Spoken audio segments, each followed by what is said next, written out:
Ayan o, update dito sa Leon Garcia. Ongoing na yung ano nila dito, pagtatambak yan, no? So dito naman sila ngayon nakapokus, no? Malapit na dito sa may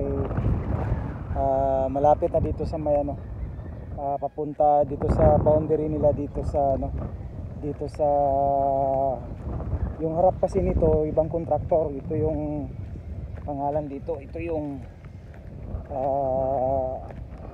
Arcastillo. Tuloy-tuloy na yan doon sa may San Juan. Ayan. So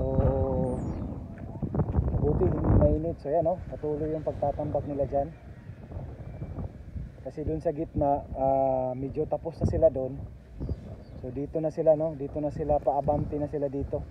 Malapit dito sa may pangalan dito. Dito sa boundary nila dito, no. Ito na kasi yung boundary nila dito. Lalagyan yan ng ano, box culvert dyan. Ayan. So nakita natin. So clip lang tayo. And Saturday update naman din natin ito. So today is Wednesday. Ayan. Kita natin. So hindi na tayo makapag-zoom mga kapatid, no? Kasi cellphone na nga yung gamit natin. So ayan, nakikita natin.